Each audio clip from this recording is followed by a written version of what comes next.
All right. Hello, everybody. Sorry it was me a few minutes late. Didn't even have time to change into our silly red shirt. Work clothes here. All right. College football national championship tonight. We're down to 4 teams for the Super Bowl. Conference championships. Pretty good weekend for us, huh? Yes, I have it here. 9-2 against the spread in totals for football this week.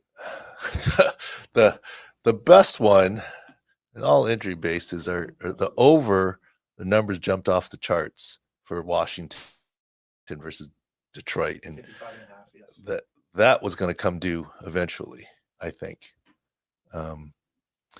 But the halftime, second half, under 30.5. 30.5 in the That's the first you're like, that's too many. That's a lot. You're like, are they going to keep going? Well, the team that's ahead is going to stop. I mean, whatever. I thought that was good. And then the one that I was mad at, is the volume good for everybody here? Okay. I'm actually hearing you from you directly, not through the earpiece, but that's okay as long as the sound is good through for everybody else. I hear you fine, but it doesn't sound like it's coming through my headphones, but I can still hear you, so it's fine. As long as the outside is good. Why am I still mad about the 2 missed extra points? 9-2. We would have been 10-1. I mean, whatever. It's nothing to. The conditions are just that's how the cookie crumbles, I guess. Yeah, it's the ball's not round. Stuff happens, and so lots of good stuff, injury stuff to talk about. As you were coming on, you were saying what about Des Bryant just posted this tweet that said last person that dropped a ball that kept the Ravens from the Super Bowl was cut the next day. He's like, we're like, are you worried about Mark Andrews? Because Lee Evans was the wide receiver that got cut from the Ravens the next day after something like that. Look, I wanted you to talk a little bit about that, though, Doc. I first of all, I'm just watching the game. I'm like, you got to go for it. Mm-hmm. Let's do the math here. Think about it. The Eagles, if you score, the game's over. Mm-hmm. If you don't score, they get the ball on the 2-yard line. Yes, a touchdown beats you, but would you rather have the chance to score and put the game away? It's over. Mm-hmm. And 4th and 2, the conversion rates get around 50%, at least 40, if not 50%. I think you go for it. Because they also have the top defense too, Doc. So you're trusting your defense. And then you have to trust your defense to prevent a touchdown from the 2-yard line. Or you're better off kicking the field goal, which he made, but at that point wasn't automatic.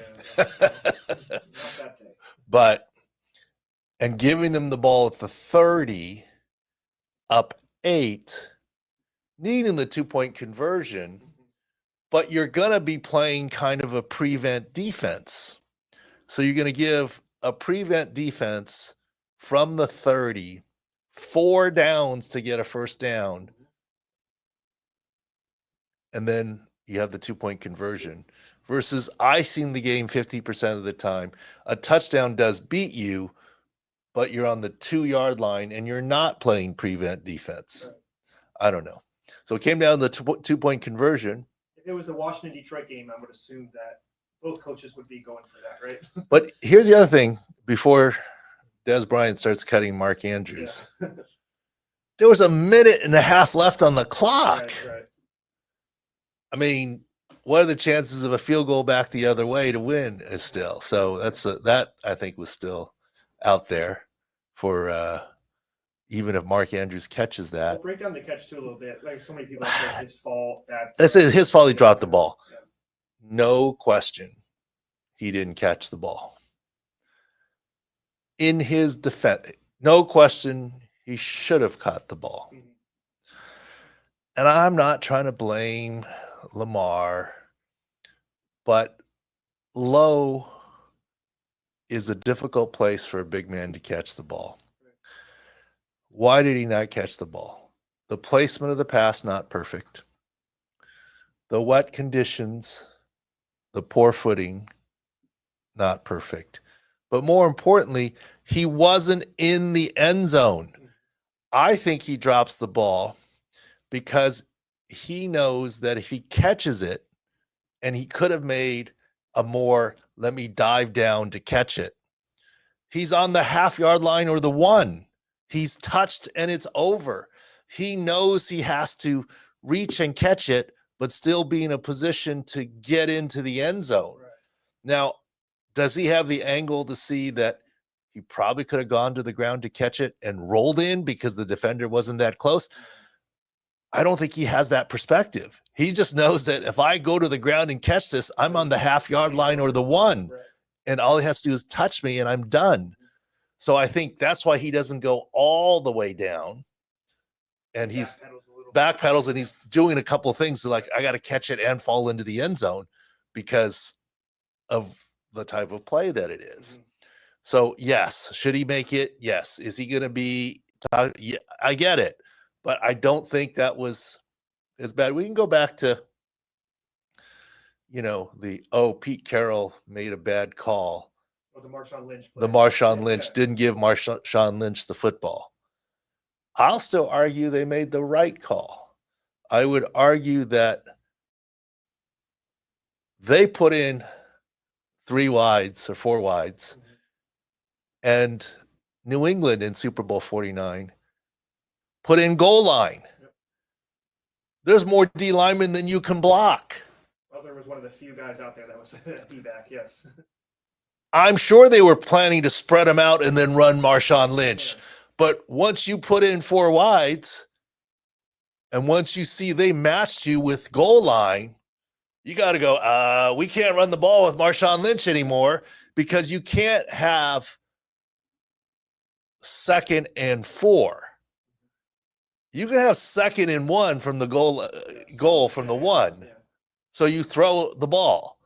And then you say, okay, now next time we'll bring in Jumbo. We'll go strength on strength and run the ball to Marshawn Lynch. But you can't hand Marshawn Lynch the ball when you're outnumbered at the line of scrimmage and lose 3 yards, right? Of course, the pass, the pick, though, I mean, you should have thrown it into the ground.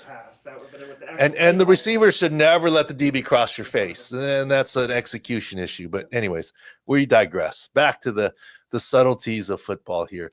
I feel bad for Mark Andrews. I think more times than not he makes that catch. But it wasn't just, he's wide open. All he had to do was catch the ball. No, he had to bend down, catch the ball, get into the end zone, and had other things, and then it didn't work out in the weather and the whatever. So, yes, you think 9 times out of 10 he catches that. But it wasn't just like he was standing there and dropping the ball. I mean, there was other things going on. But anyways. Yeah, before we go into all the big games, big injuries, I have a couple more topics, Doc. I had a question just so the Detroit, they're one of the few teams that had a bye, KC, and they lost. And then just going for college football playoffs, every single bye team lost as well. Do you think there's something going on there? And I also want to mention the interview cycle. You had Aaron Glenn and Ben Johnson both being interviewed during the bye. Does that affect them preparing for the game against the Washington? I mean, it has to affect you somewhat to be thinking about other things, but right. With the bye week, you do have some extra time, and the game plans are installed pretty early. Like most of the coaching is done early. It's prepping the game plan. Right. And by later in the week, it's less so. And in terms of the bye, if you think the bye is the bigger factor, you'd be more worried about KC against Houston because they had the bye and they rested everyone week 18. Detroit didn't rest everyone week 18. Right. The entire Minnesota game. Yeah. And when you talk about college football buys, that's like 3 weeks with the added rest.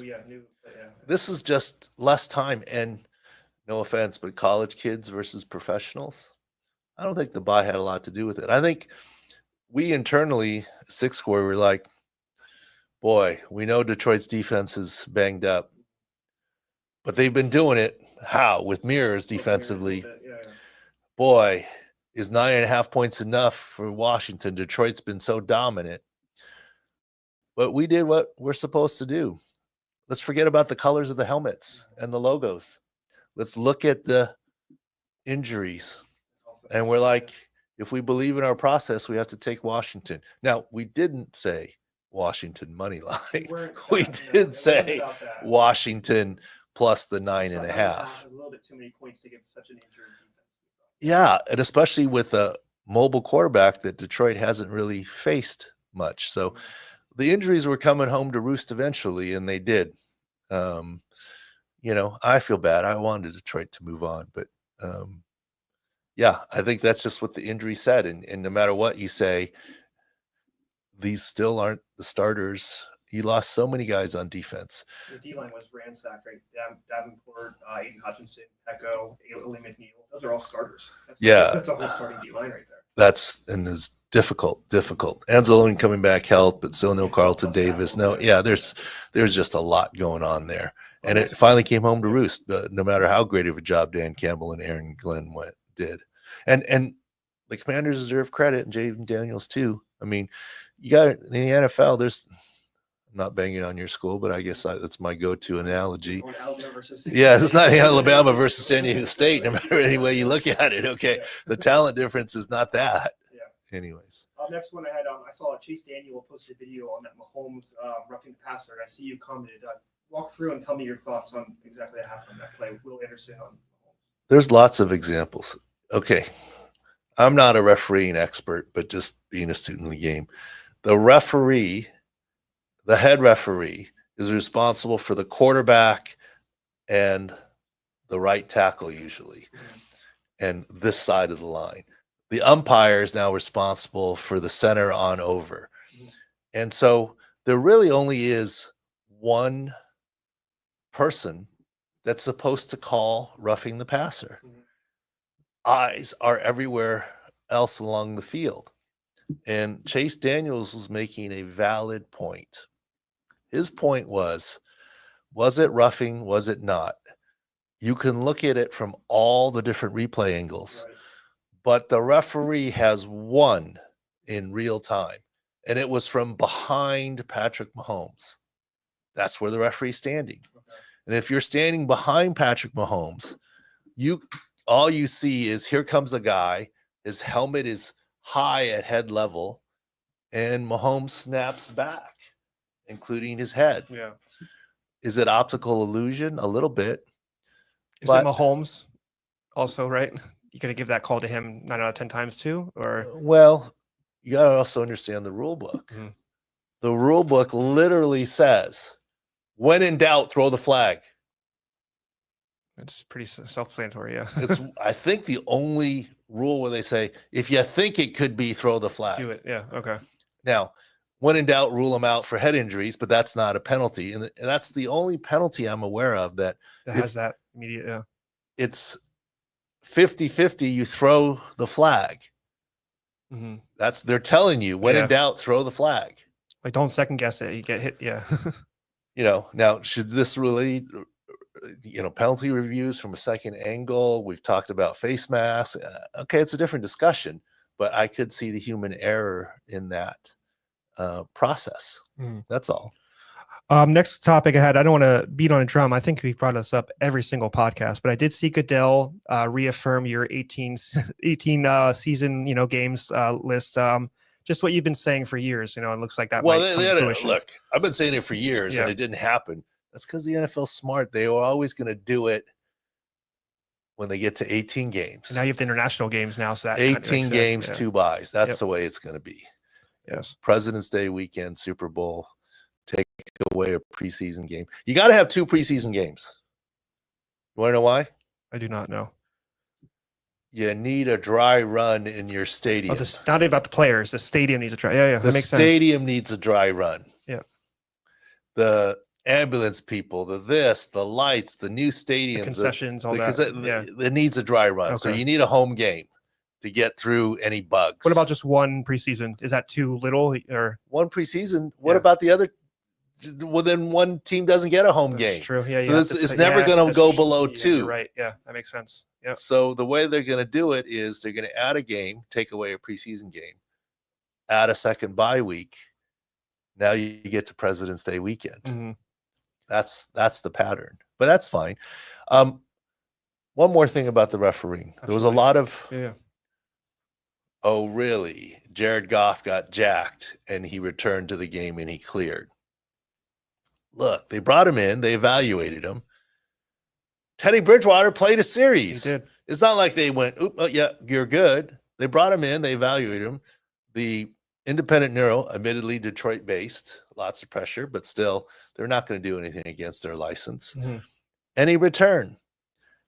And you got to understand, jaw hits here, where you knock the head back, are mitigated by mouthpieces sometimes, but that's more forceful for concussion. Jaw hits to the side, rotational, are less for concussions. So I would love still, just like the referee has to answer a pool reporter, what did you see from the Mahomes roughing the passer? Right. Well, from my angle, it looked like the defender's helmet came up high and Mahomes' head snapped back. That's what I saw. And the rules are, when in doubt, throw the flag. So I threw the flag. That's enough. Yeah. That's good. Yeah. The one pass interference penalty where the Buffalo guy pushed a little bit. Yeah. Okay. Yeah. But there's no question the Buffalo guy pushed. And at first, when I was like, wow, that could be offensive when I first saw it. They came back and called defensive. You look at the replay, the defender does hook him and engage him first. That's at least illegal contact, but the ball's in the air, makes it pass interference. Then the receiver does indeed push him. But once the first pass interference happens, they're both. That's it. You don't get the dual penalties typically, right? Because the thing is, because you inhibited him, that made you do the. So I get it. It was a key call, but the referees are able to explain that. I think medical should be able to, even if it's not to a live pool reporter, submit written questions and get written answers back under supervision of the league. More transparency, better. Jared Goff underwent this, and he cleared. And yes, we took him back to the locker room because we wanted to be extra sure. And the independent neuro said this. A little bit of transparency, I think. And it's not unheard of. I know the NBA, they do a 2-minute, the last 2 minutes, and the pool report of referees, if they made a wrong decision or they made a wrong foul. So, and they have to. Well, the NFL does it with a pool reporter for the referee. Yeah. But they just want the injury pool report. Yeah. For there's a medical question. Anyways. Next one, I had one small talk before we get into the big injuries, Doc. Jayden Daniels, there's talk about his VR training he uses. He added it to his contract. He used it a lot when he was at LSU. Your thoughts on, I know it wasn't around when you were a doctor, but like stuff like this, is it helpful? Because the big thing is he's able to do stuff when he's injured. Sometimes you can't practice. Is this something that people are going to use more, or just something that helps him personally? It gives me a headache, so I can't even do all that VR stuff. Look, VR is interesting. The Dan Orlovsky, our guy Dan, his VR and his stuff, I think it's very interesting. They're even talking about it in medicine. VR surgeries, be able to look in the right spot and do the during the surgery, not a practice run. No, for practicing for surgeries and other things. Look, it's a new generation. Like my son now plays Madden football. I don't even know the XY control. I can't, I don't even know if my controller is controlling the right guy. I mean, it's a different generation. Yeah, for sure. I think the virtual reality, I've always said, I want a quarterback who can process information and make decisions quickly and correctly, more than a strong-armed quarterback. And we've talked about it. If you make 40 throws in a game, there's like 2, 3 most tight window throws where you just got to jam it in there because it's a key third down and that's all you got. If you're living and dying by 10 tight window throws, that's a lot of picks because you can't be that accurate. Wind, snow, this, that, the other, receiver, the defender comes different. If you're making a living squeezing into a tight window, that's not right. Right. And look, people think, oh, it hit him in the chest. That's not always the best ball. You're hitting the guy in the chest, but the defender's backside. Now the defender can swipe the ball. Exactly. Yep. You might want to throw it out. So only where he can get it. Yeah. Decision making. So if VR helps decision making, great. But if that extra hour of VR when you're injured is going to make the difference, I mean, come on. Yeah, you're like, is that really it? I mean, I'm not against VR. I'm just saying it's decision making. And look, his decision making's been good. So I'm not against VR, maybe for him, but I'm not sure it's individual dependent. He's learned that way and he likes it. There's nothing wrong with that. If you talk to Tom Brady, he talks about it. Okay, here's the play. On this play, it's mental reps, right? Here's the formation. So this guy, the tight end's open. It's a cover 2. That's my first read. My second read is in the flat, and the third read is here, right? You are good. Now, if the VR is what helps you go through that, I'm all for it. It's the same thing, though. It's knowing the play, right? Knowing where all your receivers are going to be, looking at the defense, and knowing pre-snap what is likely to diagnose open. the right. Yeah, exactly. Yeah. Look, that free safety looks like he's coming down.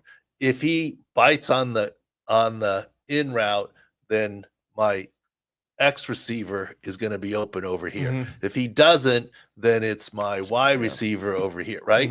And then you're not actually trying to look at all 11 defenders. You're like, okay, what do we got?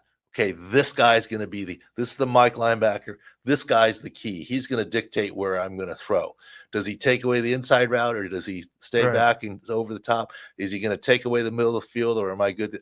And so then the quarterback's going to go, okay, before the snap of the ball, I promise you, all good quarterbacks have a really good idea where they're going with the ball. Then like, yes, confirmed, go. No, not confirmed. Second read, that's, and if VR helps that, that's great. Not against it at all. I'm just thinking like there's obviously talent involved too, because I've played VR and I'm not Jayden Daniels. So you got to be, like you said, I think it helps with the repetitions, but like you said, it's not something that everybody should be using. It's not something. But it's understanding why and understanding whatever. And if it helps you through your progression, it's fine. But I don't know what the VR, if they're able to program, maybe they are.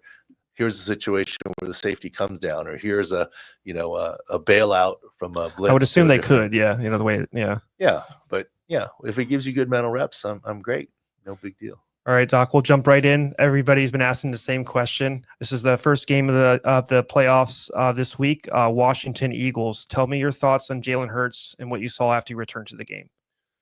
Well, he clearly had something on his knee. It didn't look like to me that it was a brace with metal stays. It more was some sort of wrap or compression. I'm still waiting to see if there's any more video on that. He banged his left knee on the ground. He was hyperflexed. I don't see structural damage. I don't see a PCL. Contusion, bursitis is number one. Could he have a small meniscus tear the way that he flexed, hyperflexed? He could. I guarantee you, if the MRI shows one, we won't hear about it until the Eagles are eliminated. Is Jalen Hurts playing? 100%. Is the 6 score going to be 100? No. I think he's going to be low 80s, a yellow score. We have him 82 right now. Yeah. He is going to be able to move. Is he going to be as dynamic? No. Can he still tush push? Yes, they were tush pushing with him late in the game, but then the Lane Johnson. They would have had one if Lane Johnson false start. Yeah. False start negated it, and then they went away from it. Okay. So he can still run. He can still do it, but he did seem to be less fluid, less mobile. And part of it is, poor footing. I mean, he was, okay, let me take this to sack and get ball security. Don't worry about making something happen. I think Jalen Hurts is playing. I don't think it's structural damage, but is he 100%? No. Yeah, someone asked if they're going to start Pickett, so I'm glad you answered that. They are. Everybody's worried. So. Are you worried about their rookie starting corner that's played really well this year, Quinyon Mitchell? He did not return due to shoulder injury. I'm a little surprised he didn't return. Hard hit, Stafford. I think he likely has an AC joint injury. Maybe it's a matter of I need to get x-rays and then an MRI and make sure I'm good structurally before I take an injection to return. I don't know what the discussion was, but I'm reasonably confident he can return. Just like an Eric Weddle situation. So deep in the playoffs, you just put a strap and you tackle, right? Or well, Weddle. It's different. It's unfair. Different, yeah. Weddle's Weddle, Weddle takes pride in, yes. I know Weddle, Yes, yeah. Weddle's favorite saying is you can't hurt steel. There you go. And that's why he was always going to play through everything. Yeah. He's coaching high school football now. I saw that. Yeah. Big injury on the other side, Doc. Washington. They lost their right guard, Sam Cosmi. Rapport said worst case scenario was the ACL. Thoughts on that?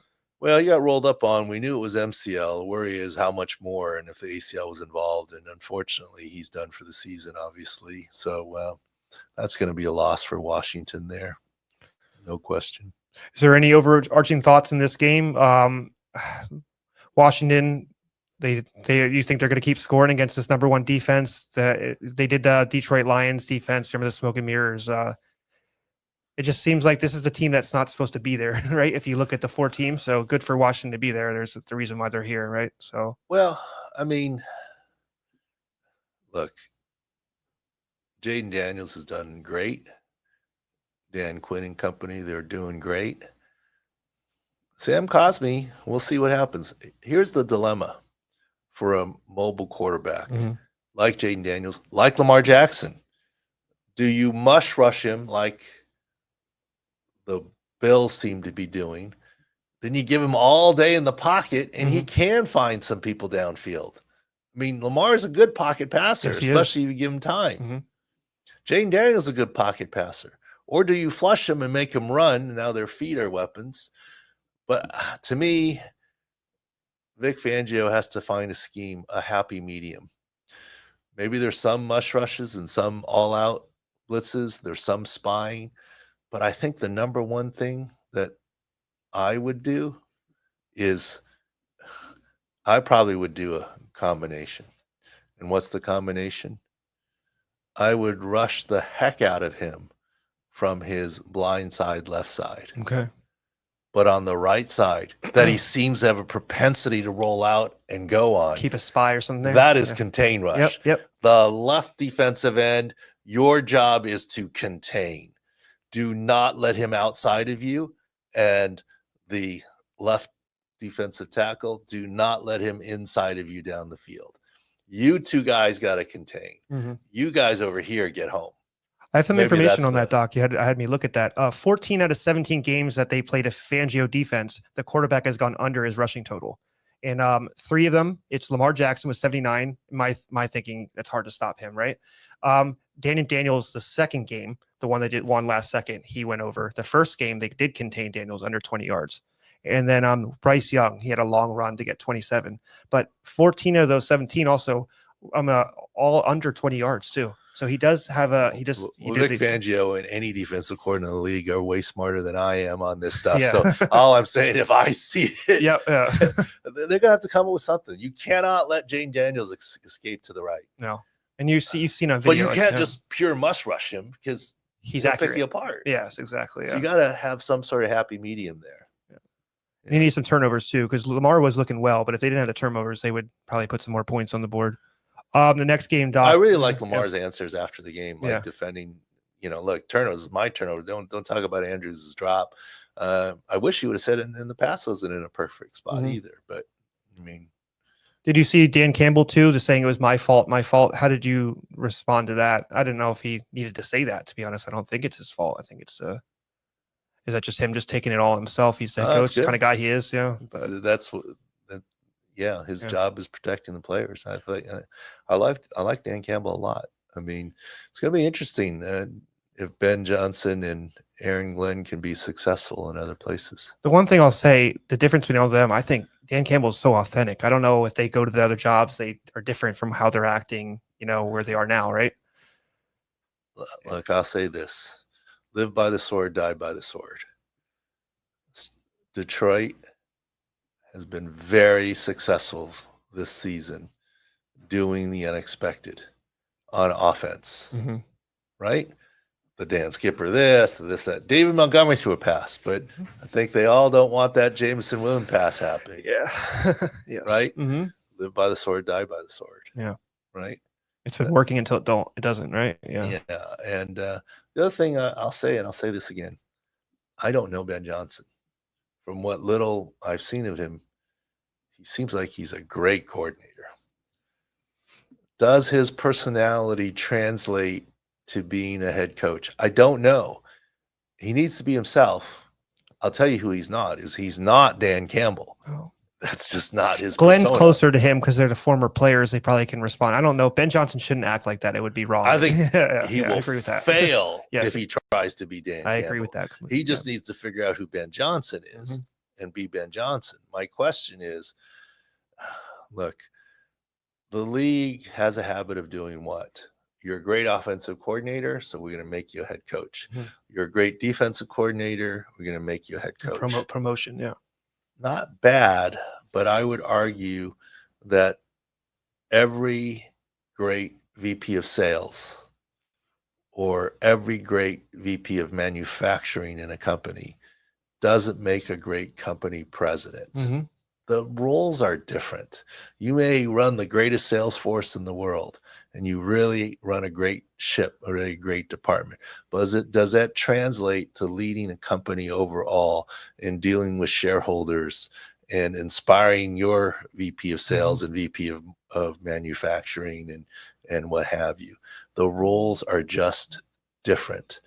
And to be a really good offensive coordinator, look, you guys know I'm a big fan of Jim Harbaugh.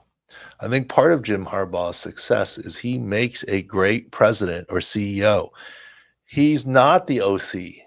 He's not the DC. He relies on people, which gives him more time to manage the big picture. It's very hard to spend all your time being the OC and being obsessive about doing everything right and then managing the whole team operation. As well. Yeah. It's tough. And we've seen that so many times, right? A head coach not being good at head coach, and then DC. Remember Steve Spagnuolo from KC? He was a really good DC for the Giants. Remember they won the Super Bowls, OC and Urine, and then he went to the Rams as a coach, and he was terrible. And now he's back as a DC for the Chiefs, and once again, top 5 defense. So, like you said, sometimes that's where you're meant to be, or that's where your skill set shines the most, right? Yeah, I mean, in a particular role, it is what it is. You know, I mean, Sam Darnold's great until he had the pass rush put up against him. Find the hole in the game. You know, I mean, it's that's the way it is. Next game, Doc. You have the 2 teams that we expected, I guess, the Bills and the Chiefs. Let's go with the Bills real quick. Talk to me about Taylor Rapp and his hip injury that he did not return. He was carted off on the field. Look, I always say don't judge the reaction to the injury. That's the card off. Okay. However, here's why we're worried about Taylor Rapp. We didn't see anything. He didn't even go down. It was on the fumble play was his last play of the game. The Lamar fumble. Prior hip issues too. He's been on the prior hip issues. Yeah. Nothing obvious on video. You have to think it's an aggravation of the previous hip issue. Does he have a labral tear? I think he's going to be iffy play. Taron Johnson seemed to have next one, yeah. subluxed his left shoulder. He came back pretty quickly. He'll probably play through with a harness. He's been key. Yeah, one of the better nickel corners in the game, yeah. And then just over time, Doc, that D-line has just got healthier. Remember earlier in the year, Bills were one of the unhealthy teams because of their defense. And then one of the key returns is Matt Milano, right? Matt Milano looked really good last game. He's a key part side to side, Roquan Smith like linebacker, right? That's huge for their defense. Next one, KC. One question I wanted to ask too, your thoughts on how Pacheco has looked. He had the week 2 injury, the fractured leg. People just don't think he looks great. Is it maybe the injury or your favorite part of their team, their O-line? Well, let me ask this. Yeah. Does Kareem Hunt look great? No, he looks average at best. Does Isiah Pacheco look great? Below average, I'd say, yeah. Okay. So is it more explainable, their performance, that Pacheco's hurt and Kareem Hunt are hurt or not 100%, or Kareem Hunt doesn't have it anymore, is old, yeah. and Pacheco, who's still young, is old? or is it the offensive line? Where they're running behind, yeah. Juwan Taylor's been iffy and hurt all year. Left Juwan tackle's Taylor's been hurt. The left tackle, they're on left tackle 3. Right. Some due to injury, some due to poor play, but that takes From Joe shifting, Thuney, who's really good. Great left guard, yeah. At left guard. And how do you think he is at left tackle? I think he's probably above average, if that. Maybe okay. Average, yeah. So then you take a great left guard and you make it an okay left tackle. Then you have a left guard fill in behind him. He's probably okay at best as well. Yeah. I think that's the bigger issue rather. And then look at that Texans game. Mahomes didn't have a lot of time. They rushed him pretty good. And Will Anderson's very good. If you have a solid star player and now you're playing a Bills D line, they didn't give him a lot of room to step up. It right. wasn't usually Mahomes playing games. I'm in the free. I'm going to throw. I'm not going to throw. I'm going to run the ball. He didn't. He didn't have a lot of time or space. I think I would say the performance of Pacheco and Hunt is more related to the offensive line than to them individually. And I mean, that would make sense, right? Because like you said, they're both bad. There's not one being bad, one not. And it's been week 2 since injury. From our insights, you've kind of expected Pacheco to be kind of past the leg injury, right? It shouldn't be affecting him too much. Well, so it's a big deal for running back, but I mean, I almost feel like he looked better in previous weeks. Yes, yeah. So we'll see. The last one I had a question. I'm gonna know your answer, but I need to ask. It's Rashee Rice. I mean, does he have any chance to come back if the Chiefs make the Super Bowl? No. Yeah, I knew your answer. Yeah. How's Marquise Brown doing? Yeah. I mean, that was this. Yes. Nothing to do with his legs. 2 targets, no catches. Yes.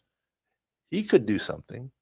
Rashee Rice isn't coming back, and I guess I shouldn't say this is bad, but so I started. Yeah.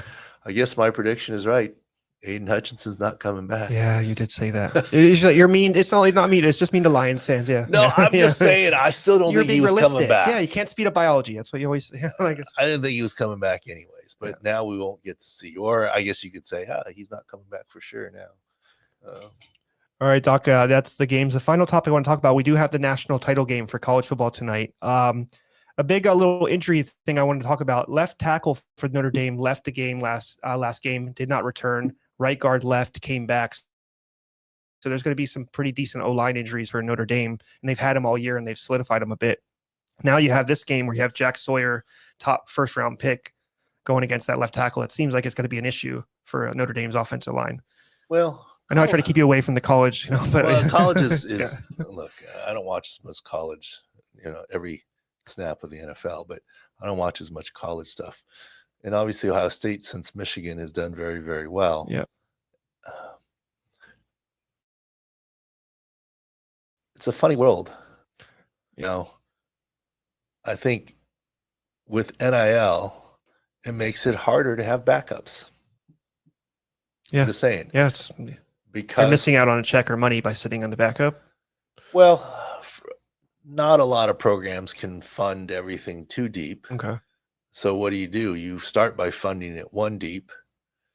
And if you're sitting on the bench, even if you're getting NIL money, the backup at Notre Dame can go somewhere else and get paid. Right. Same with Ohio State. So I think NFL creates more parity. I've said this for a while. San Diego State, our good friend, Marshall Faulk, San Diego State will never have another Marshall Faulk. If San Diego State happens to get a Marshall Faulk, he's gone, and they have success, they're going elsewhere. He's going to the Alabama, your reference. He's going to a much bigger school. Yeah, that's can't happen for multiple years. It doesn't happen. Yeah. Like Marshall Faulk came into that year saying, "Oh, this might be a Heisman year." If you might be having a Heisman year, you're going somewhere else. Yeah, you're going to be you can't be there. Yeah, you're going to get paid to go somewhere else. Yeah. And if you're a backup, look, even pre-NIL, did Joe Burrow always stay where he started? No, he wasn't. He was at Ohio State, and then he left. Yes, he moved over. Yep. Yeah. Right. I mean, if you're not that, you go to greener pastures. That happened pre-NIL. Right. Now, if you're a good backup, Why are you're- you a backup there? Yeah. You're going to say, I can start elsewhere. Right. And get the So NIL, this yeah. is where the injuries make a bigger difference now, I think, in college. Yeah. Because before, I remember when we did injuries a couple of years ago, you're like, when if I said like, oh, the Ohio State quarterback's down, you're like, Taylor, next guy up's probably a 5-star recruit, right? He'll be okay. They'll probably be okay. But now, like you said, But now it's less true. It's And this less is true. this Yeah, is yeah. where, Yeah. look, with the college playoffs, you had 3 lost teams Mhm. trying to make the playoff. Before it was 1 and you're done, 2 and for sure you're done. Now 3, you're still in the mix. How do you lose all those games? Because the programs that weren't getting the top level talent can say, okay, you want to go to Georgia or you want to come here and start, Mhm. you know? Makes sense. Yeah. So I think that leads to more parity in college, which also means the backup can't be as good. And so Yeah. injuries to key Do matter starters more now. Yeah. are, based on our wins against replacement Mhm. principle, Makes sense. bigger deal. All right, Doc, that's all I have. I do want to mention just go back for the Jalen Hurts. We had so many questions about Jalen Hurts. Go back and rewind when this is done. You can hear about Jalen Hurts. Our sick picks, we have all sports. Our college basketball 3-star, Doc, is at 68% right now, which is very, very good. So Yeah, but I couldn't take advantage of that one. you tried. You went to the Oregon Purdue game this weekend. Yes, big. Or the right state of ranked Oregon game. got me. Yeah. Okay, so this weekend we were talking a lot about some successes that we've had in the NFL and what have you. And I got questions. Well, if you guys are this good, why don't you just bet yourself? I live in California. Right. It's not legal to bet in California. I follow the rules. I get it. The speed limit's 65 and everyone's going 75 on the highway. Mhm. I just feel like I have to go 65. Yes, there's offshore books and there's bookies and there's this, that, There's the way other. around stuff. There's but, way around yeah. stuff. And even though, but it's technically not legal in California. And setting the example, especially being a doctor, I don't want to be accused of manipulating lines. Mhm. I don't want to do anything illegal. So I do not wager in California. Now, I did go up to Oregon for the day, and we are going to the basketball game with a friend.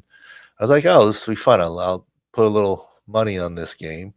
And, of course, you guys at Sick Pick 6 Scores said Purdue. Yeah. I was like, okay. And Oregon is a legal gambling state. But you know what? They don't allow gambling on college sports. Really? Did not know that. I had the DraftKings app. Mhm. No college sports. No college, yeah.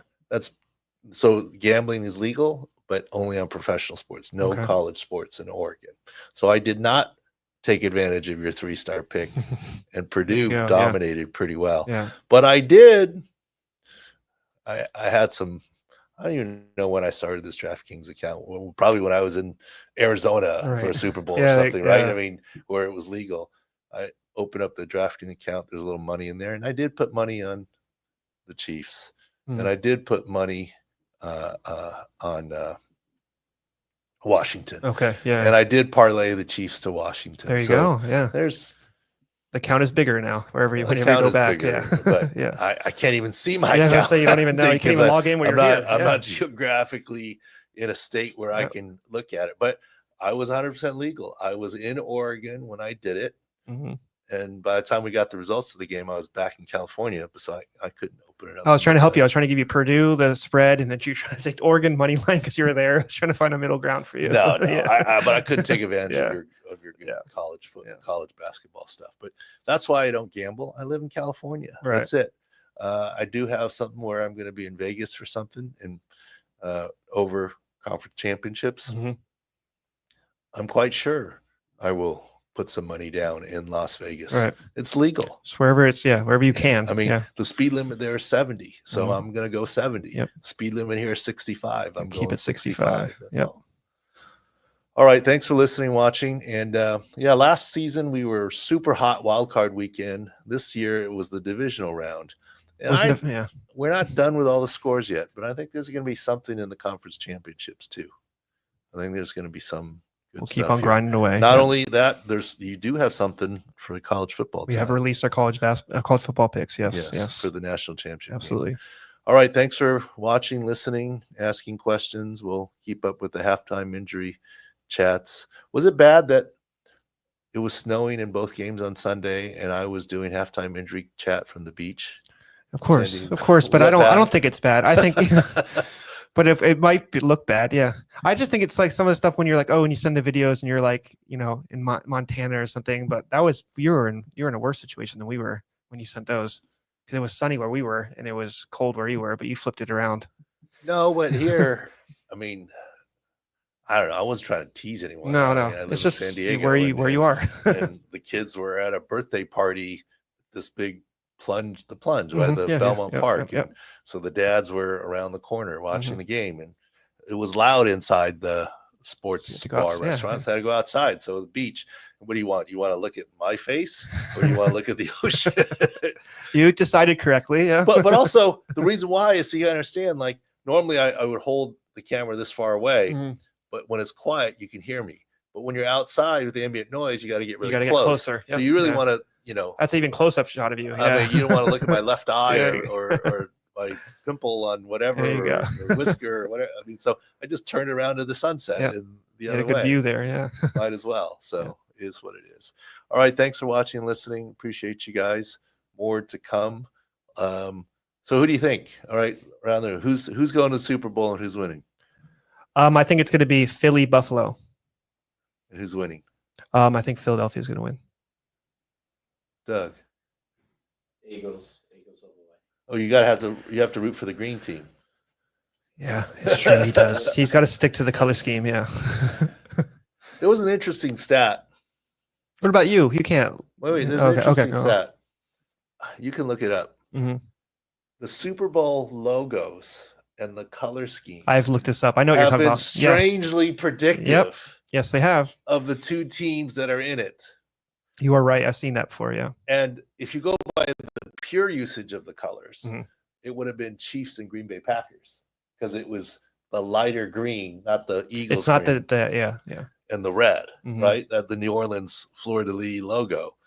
But the closest left is Eagles Chiefs because it's red. It's all the and red. It's the red. green. Yeah. It's not Buffalo. And it's I not just Washington. wa- It's I not just- Washington red, is it? It's not it's that dark. more- it's more Chiefs exactly. red Yeah. It's not that rather than crimson or burgundy. burgundy Burgundy. red. Yeah. So that logo is of the teams left are saying Chiefs Eagles. I think that I guess you could say Washington. I mean the off color green. but Yeah. That's been pretty It's good. been right? very predictive. You're correct on that. I've seen that. Yeah. So I still haven't answered the question. What do you want? What do I want? I just want a good competitive game. On the one hand, I like the Chiefs, my son Patrick Mahomes. I don't mind seeing a three-peat, but I know the rest of the country is sick and tired of it. They want different teams. I'm not against the Eagles. I know some guys Eagles. I feel bad for Buffalo, Bills Mafia. I mean, look, might be good for business if the Bills are in it because then there'd be a lot more table jumping. Eagles, Bills fans. That Super Bowl would seem like crazy fans. Table jumping. Yeah. Oh, absolutely. They'll be running out of tables, and that absolutely. Yeah, that's true. Washington's be a great story, Fun, but it's early. Yeah, I'd have to agree. It's Eagles. I actually think it's going to be Bills. Think Bills. I actually think it's going to. I like the Bills a lot too, though. I'm with you. Yeah. It's just the defenses. I'm just going off defenses. Like Allen's really good. Hurts, Barkley. I think Barkley and Allen, but it's their two defenses are what's going right now. All right. Thanks for watching Sports Injury Central Pro Football Doc podcast. We'll do it again live next Monday, 11 a.m. Pacific, 2 p.m. Eastern. Same deal. We'll see you the rest of this week here and even tonight. All right. Thank you.